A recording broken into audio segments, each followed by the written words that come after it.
Welcome to Around the Weird. Here's your host, the museum curator of the strange and unusual, Mr. Nothing. Thank you, mysterious voice, and welcome back to Around the Weird, a booktube channel where I talk about all the unusual and out of the ordinary literature that I have found in my travels. Today I want to talk about some poetry because it is Poetry Thursday, and I also want to highlight some LGBT poets because it is Pride season through the end of May, well into June, and through the end of July. Always good to talk about poets from across the romantic and sexuality spectrum. And today's poem is from what I believe a person I believe to be trans, as well as it's an unusual poem about an out-of-body experience. I am referring to Smithsonian Portrait Gallery, Washington, D.C., by Natasha Dennerstein. For those who don't know, Natasha Dennerstein is a Belarusian Australian poet who has been getting most of her work published for the past 10 or so years. She's been writing a couple books of poetry and whatnot, but she's still fairly new to the poetry scene. She resides in San Francisco, I believe, and her poetry frequently focuses on herself, on women, on being trans, on being blunt and whatnot. And it's a bit of an unusual style of poetry, not traditional style, but more of unusual wording and overly long sentences, at least what I've seen in the poetry that she's written and whatnot. And it's produced some fun, if very strange and unusual to read poems. This is the first time I've encountered Natasha for this channel, but I hope to read more of Natasha's work in the future. So without further ado, let's talk about Smithsonian Portrait Gallery, Washington, D.C., a very long poem title. I will read it, do a little bit of analysis, and then we'll move on from there. Smithsonian Portrait Gallery, Washington, D.C. It is snowing fine particles and a bitter breeze like mist, and I follow you in the F Street entrance and tail you from a distance. Watch your ass and your tight olive leather jeans. It's quite an ass you got on you, it must be said. And you shed your magenta puffer jacket, leave it in the cloakroom, clip-clop your boots across marble expanse to the door of the Kogut courtyard, where a New Orleans brass band is playing ragtime jazz. There's a table laid out with finger food. Shrimp, sushi, bacon-wrapped prunes, skewered with a toothpick, asparagus rolls and white bread. You make yourself a paper plate and carry it out to the tune of Alexander's ragtime band. Take the grand circular staircase, wooden banister like a ship's, weathered, sweat-worn, floor of tessellated Florentine tiles, walk a corridor of portraits in ornate gilded frames, me following closely behind. Stop abruptly in front of an oil of Elvis Presley.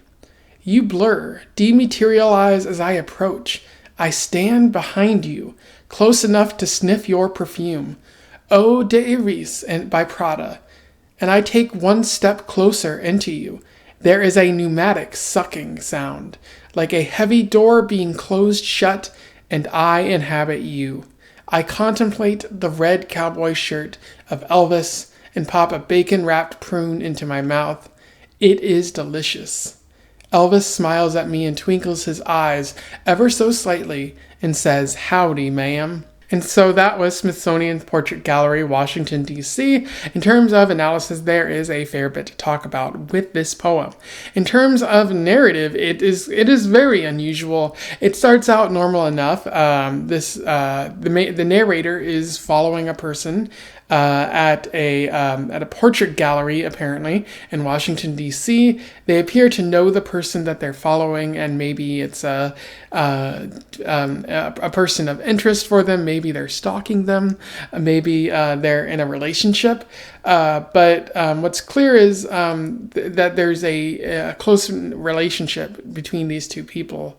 And they appear to be two separate people initially. However, things become very confusing as the poem progresses. First, they say, "You blur, dematerialize as I approach." Now, what exactly does that mean? At first, when I read it, I was like, wow, that's an interesting way to say that they become blurry or out of focus or something like that. And maybe you're focusing on other things while they're there. But then it gets incredibly weirder, and it says, "I take one step closer into you. There is a pneumatic sucking sound like a heavy door being closed shut, and I inhabit you." And again, that's a very strange way to phrase what is happening in this poem. Like if you take it like figuratively, maybe the narrator is kissing this other person, and it's like they're inhabiting like the same space. But on a more literal level, it seems like this person was having what appears to be an out-of-body experience, that they were watching themselves, like disassociating or something, or derealization, one of the two. Like they were like disassociating from afar, and they only when they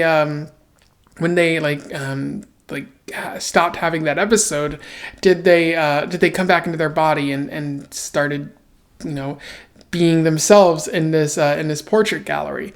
And I think something that lends credence to that idea is they say, "I contemplate the red cowboy shirt of Elvis and pop a bacon wrapped prune into my mouth." Now, if because what's interesting is that they say that the other person grabs the finger food. Like they make a paper plate. So if the other person made the paper plate, they either took that person's food while they kissed them, which is possible, or they had grabbed the food themselves and had that out-of-body experience. It's a very unusual way to phrase all of this. And it's a poem that has like a slow burn. Like it's a very short poem, but there's a slow burn toward that realization that just kind of comes seemingly out of left field and then leaves you kind of flabbergasted, to say the least. But there are other things about this poem that I find particularly fascinating. In particular, are the extremely long and windy sentences. I'm a person who has been taught to read poems. When you read them, like you read them from sentence to sentence. Like you don't stop by line. So if you were to read it sentence by sentence, then the first line or the first sentence of this poem would be read like this: It is snowing fine particles and a bitter breeze like mist, and I follow you in the F Street entrance and tail you from a distance, comma, watch your ass in your tight, comma, olive leather jeans, hyphen, it's quite an ass you got on you, comma, it must be said, hyphen, and you shed your magenta puffer jacket, comma, leave it in the cloakroom, comma, clip-clop your boots across marble expanse to the door of the Kogut courtyard where a New Orleans brass band is playing ragtime jazz. An extremely windy, run-on sentence, which is not uncommon for what appears to be Natasha Dennerstein's work. But in making these long run-on sentences, you get in the mindset of the narrator, who's just possibly thinking so much, especially about this other person that they're seeing. They might be anxious or something like that because they realize that's not a separate person, that's them, and they're watching them from afar in a moment of horror. So that's an interesting element of this poem.